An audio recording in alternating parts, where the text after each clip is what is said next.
There's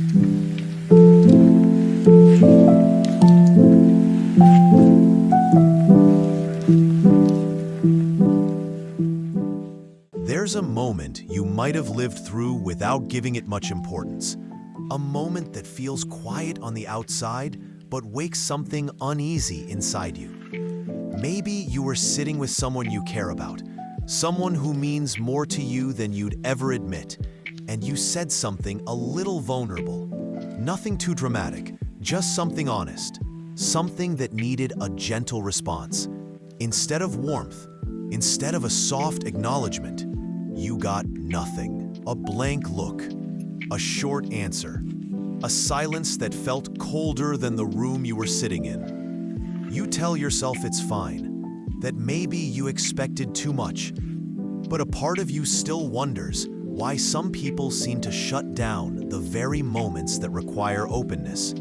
Why some people feel emotionally distant even when they're physically close. Why their hearts seem locked behind a door that never opens fully, no matter how patient you are. You start to pay attention to the small things. The way they avoid eye contact when the conversation becomes personal. The way they brush off compliments as if kindness is something suspicious. The way they change the subject when feelings come too close. On the surface, it looks like indifference. It looks like they don't feel much, as if they're unaffected by closeness, as if connection is optional for them, as if they can walk away from emotions without hesitation. And at first, that's the version of them you believe in. The surface version, the one that doesn't tremble, doesn't soften, doesn't reveal. But as you watch them more carefully, you begin to sense something else, something that doesn't match the coldness you see. Because their silence doesn't feel empty. It feels guarded. It feels deliberate, almost rehearsed, as if they learned long ago that emotions were dangerous, and the safest thing to do was to lock everything away before anyone could touch the parts that mattered. If you look beneath their behavior, you start to notice how controlled everything is, how measured their reactions are, how they choose distance not because they don't care, but because caring has cost them something in the past. Their coldness is not a personality trait. It's a survival strategy. It's a way of managing a world that once felt unpredictable and unsafe. Don't avoid emotions because they're weak.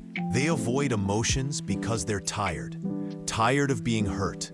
Tired of being misunderstood. Tired of giving parts of themselves away without getting anything solid in return. So they choose silence over vulnerability.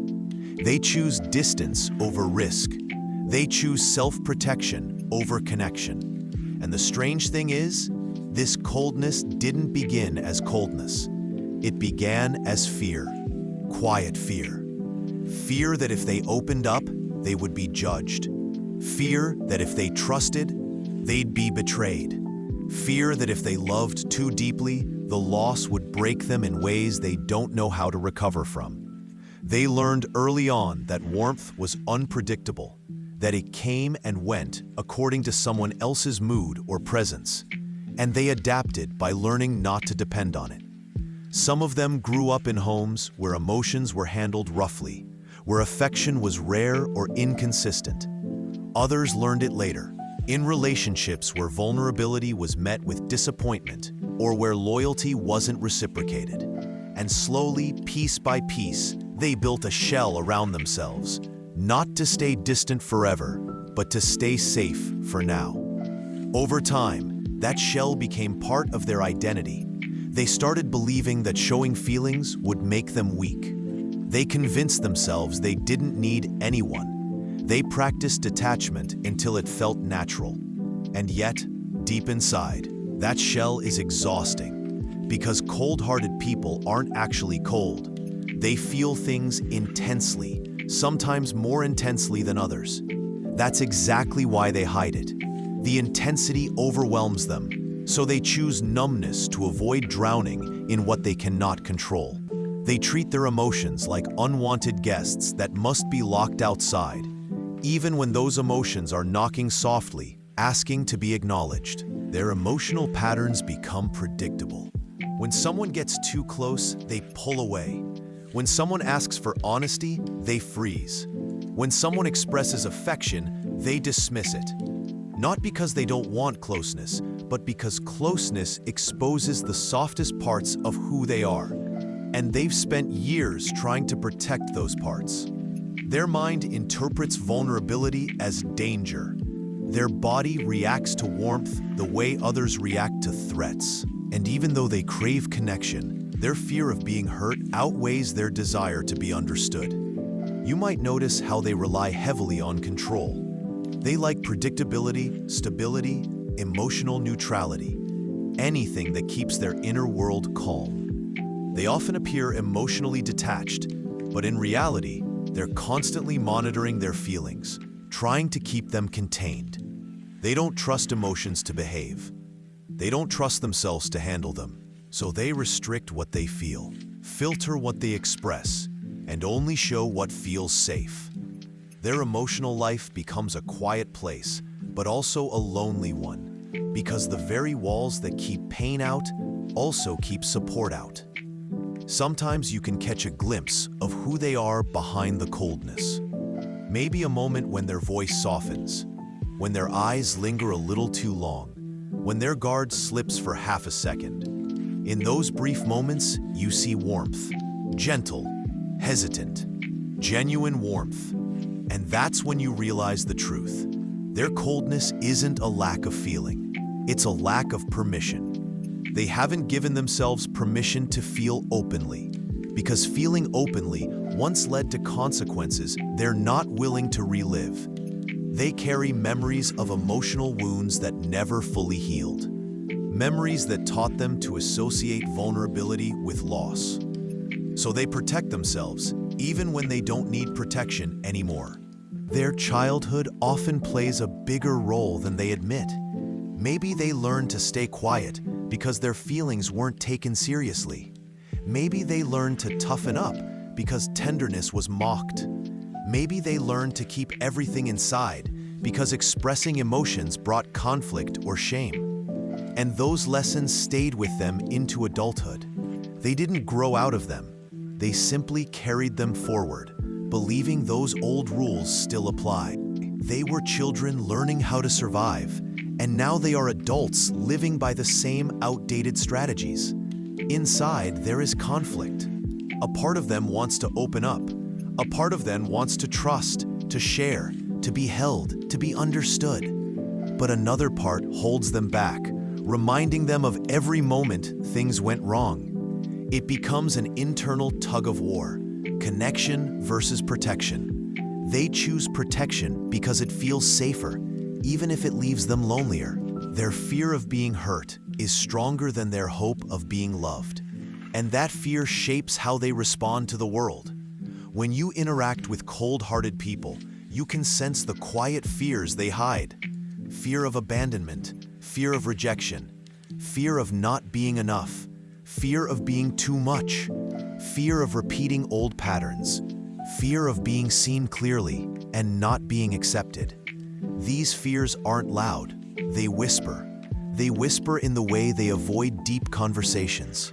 They whisper in the way they push you away just when things start to feel real. They whisper in the way they pretend not to care because caring makes them vulnerable. Fear guides their emotional decisions even when they don't realize it. Their coping mechanisms evolve around staying unaffected. They detach, they minimize, they distract themselves, they pretend to be unbothered. And these habits help in the short term. They protect the heart, but in the long term, they create distance between who they are and who they could be. Cold-hearted people rarely intend to hurt others. They hurt others by accident, through silence, avoidance, or withdrawal. Not because they lack empathy, but because empathy requires openness, and openness feels risky. Their relationships often become complicated. People feel shut out, confused, or unimportant around them. And the cold-hearted person doesn't understand why. They believe they're protecting themselves, not realizing they're also pushing away, the very things they secretly want.